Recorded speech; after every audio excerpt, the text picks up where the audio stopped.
It appears whether you want it to or not. Every day you make decisions based on it, but you may not think about it much at all. But this is exactly what it wants. Finding it reveals a secret passage hiding in plain sight.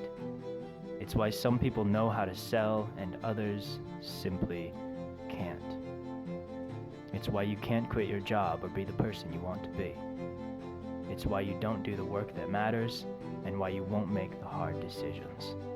It's why your organization isn't competing. It's why you don't lead the life you want to lead. Take this time to learn about it. Once you see it, it will be visible to you forever.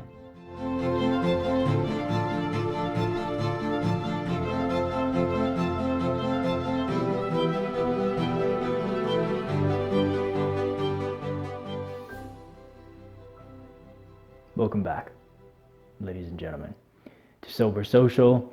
My name is Xander Crofts.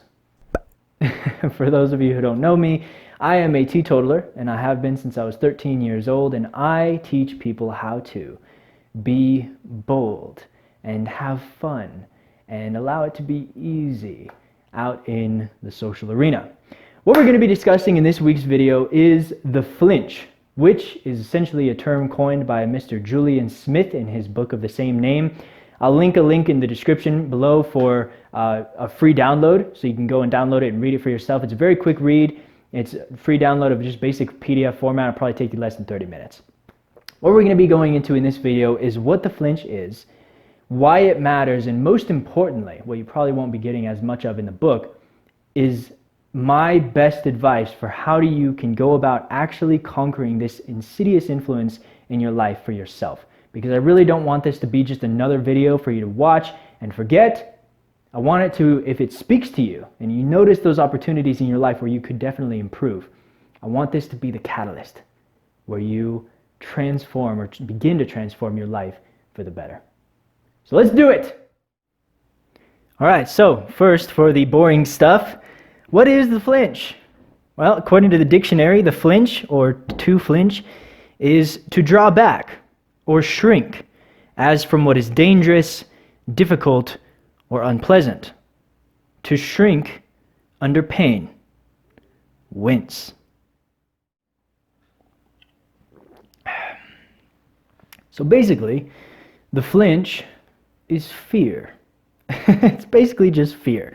But unlike fear, or the word fear, which sort of has the disadvantage of being nebulous and kind of up in the air, the word flinch, or the flinch, it refers to a very specific instance of fear where you have just noticed the opportunity to change your life. Even if it's like small, it's a decision or it's an opportunity where we know if we had the courage, we know that it's the right decision to go for it, right? There's no legitimate risk of danger to ourselves or others. And if anything, the best case scenario, we enrich the lives of ourselves and of others.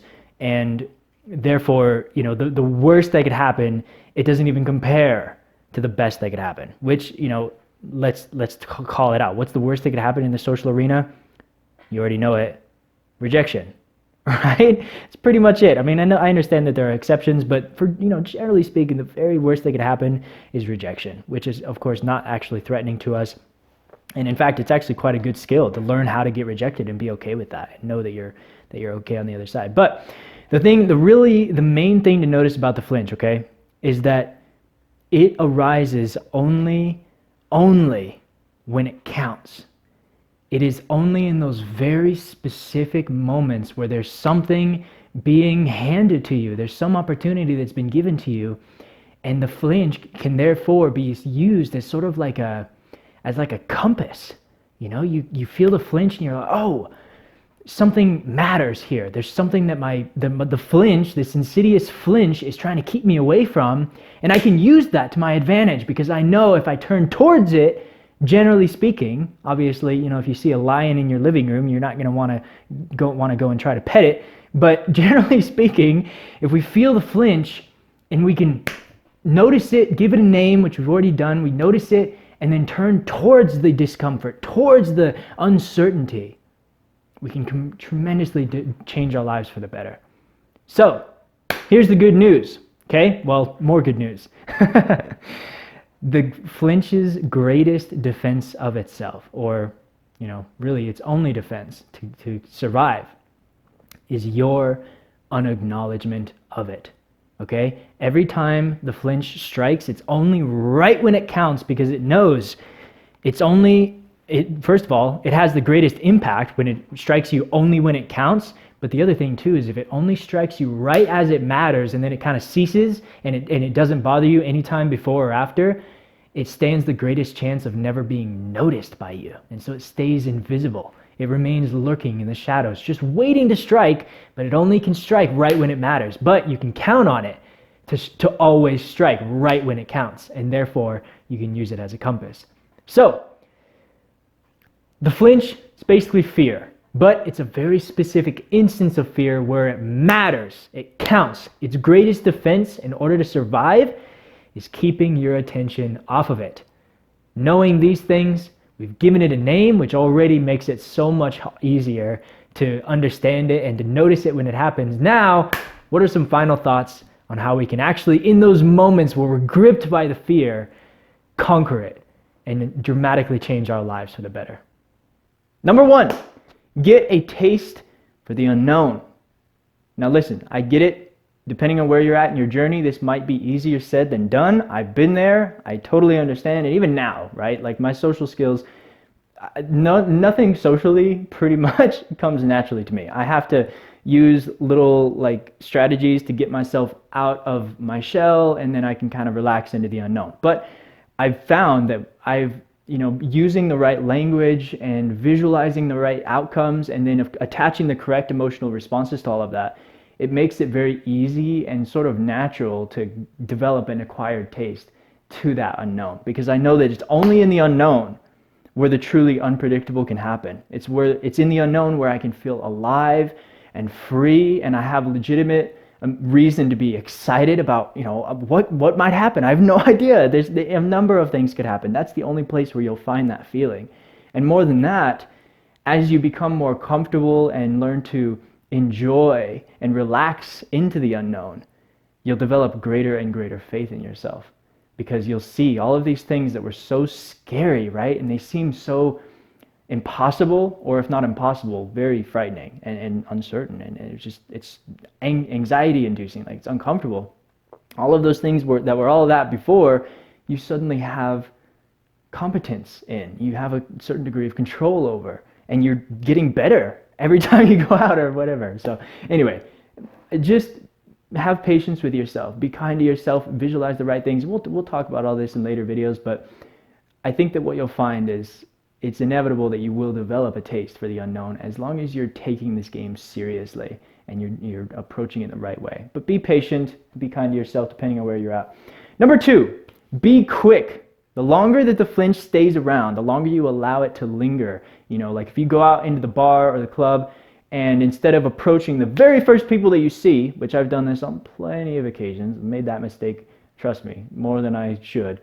And if you do that, and you allow the flinch to kind of bubble up inside you, and just or I guess it really doesn't get stronger. It just sort of sits, and then it kind of settles, and then it's more solid. And the point is, the longer you allow it to sit like that, the harder it's going to be to approach later. And so that excuse, there's something about the human mind. It doesn't really matter what it is, or where you've gone, or how far you've gone. If it doesn't come naturally to you, that excuse part of us is always going to be there. So the best defense against it is to just go for it right away. Don't even allow yourself the time to come up with the excuses, because it's going to happen anyway. You know that about your brain. So just be quick. That's the best defense that you have against allowing the flinch to have that power over you. All right, and the last one. This is my favorite one. And this, again, most of these, if not all of them, can apply to multiple areas of your life, not just the social arena. Turn that fear, that crippling fear, into excitement. Yes! Say in your heart, say out loud, yes! Yes, I'm excited, I'm ready. I want to do this. I can't wait to see what happens. And that will completely change. It will shift your entire, the color of the situation, the scenario will flip on its head, and you will hopefully, with practice, you will want to. It's just it's a completely different frame of mind, and I hope that you can intuitively understand that, or why that it would just completely. It will make it easier and more fun. All right, now as promised on my Instagram, which if you didn't know about, hey, you're slacking, man. Go follow my Instagram. Just kidding, but seriously, links in the description. Um, I have a big announcement. I am sort of, the reason I put it at the end of this video is because I have this big flinch in my own life that I am going to face, which I'll be announcing here in this next part of the video. But before we jump right into that, the announcement, the tone of the announcement took a very different, it was very different than what I expected it would be. And so I'm trying to, right now in this interval, I'm trying to kind of prime you for that, because what we've been doing so far, right, I've been trying my best to kind of pump you up and get you excited and inspired to go out and find this flinch and conquer it for yourself. That's not at all the tone of this last announcement. So before you see it, I really humbly request that you kind of, slow down, take a deep breath, and just open your heart, and if you're not a particularly sensitive person, or if you are feeling that pumped up state, this last announcement might not resonate with you very well. So maybe put the video on pause and kind of slow down, or maybe just come back to it later or something. But I'm a little bit nervous to post it because it's so different from the rest of the video, and because it's like just kind of nerve-wracking to post it anyway. But I want to post it anyway. I'm really excited to post it because I know it's authentic, and I'm so grateful that I was able to capture it on camera, because now I know I'll be able to have it. I know I have it forever. I get to treasure it forever. I'll look back in like 5 years or whatever, and be like, wow, that was how I was feeling before I did this. So anyway, I don't want to, I've been dragging this out, but please open your heart. Let's see the announcement. So here it is. By the time this video posts, I will be on my way to Austin, Texas. I've quit my job here in Cheyenne, Wyoming. I've written letters to the appropriate family to let them know that I'm leaving.